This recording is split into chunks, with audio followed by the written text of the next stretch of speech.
crash is coming at a time when an American military crash is also going to take place.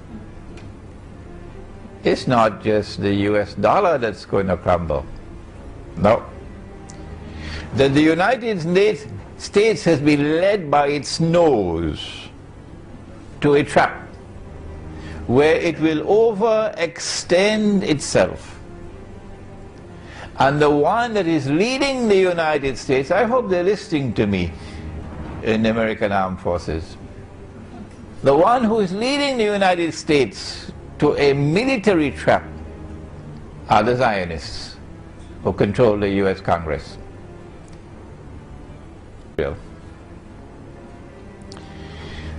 If Iran, there's a lecture I delivered maybe 1 week ago in Tamantun, Dr. Ismail, which is on YouTube, implications of a Zionist-Israeli attack on Iran, in which I have explained the subject in much greater detail than we can mention here today.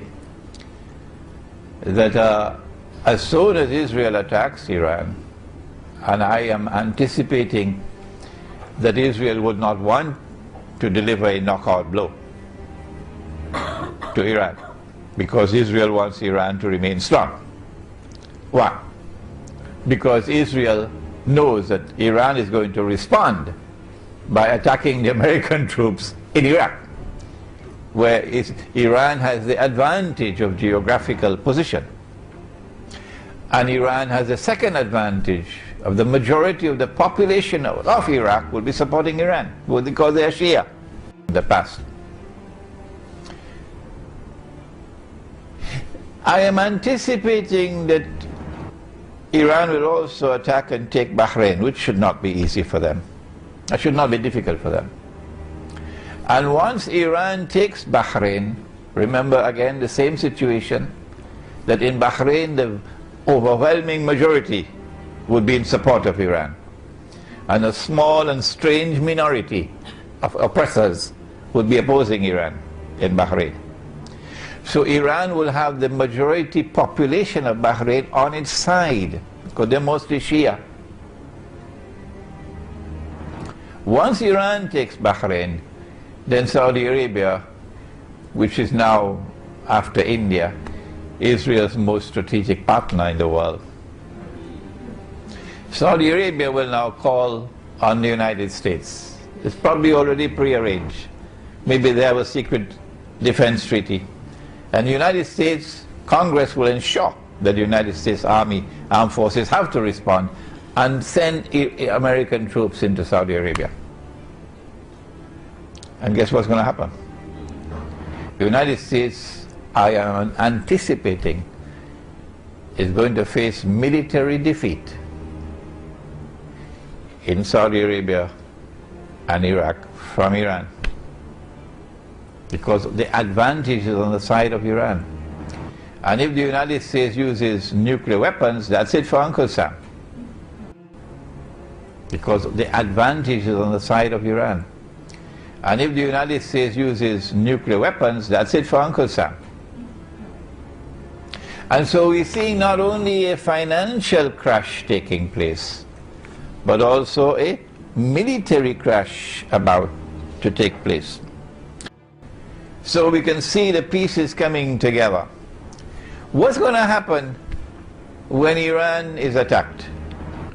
Naturally, the price of oil is going to shoot up dramatically, apart from the fact that the US dollar will be collapsing. The Prophet said, alayhi salatu wassalam, it's a hadith of Sahih Bukhari, it is also in Sahih Muslim. He said about Akhiruz Zaman, one of the signs of the last day, is that the river Euphrates, you have studied geography, haven't you? The river Euphrates will uncover a mountain of gold. But he went on to say that the believers must not touch it.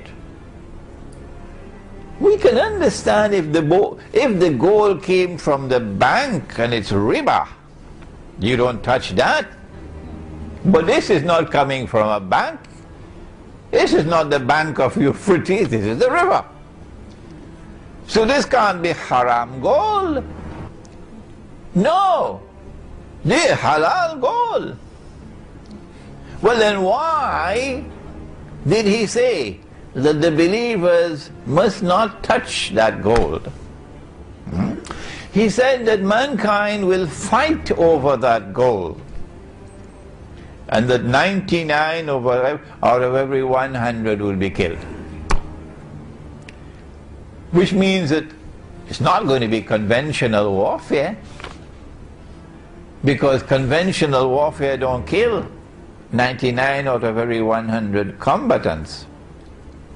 This is going to be nuclear warfare really, or some kind of a warfare similar to nuclear warfare, which would kill 99 out of every 100, or biological warfare. So this is not going to be Tom, Dick and Harry fighting with little pistols. It has to be global warfare over that gold. If you are persuaded that the Prophet alayhi salatu wasalam is talking about a mountain of that metal, gold, that is your right. And nobody is going to look down upon you. That there is going to be a mountain of gold. A mountain is something very high.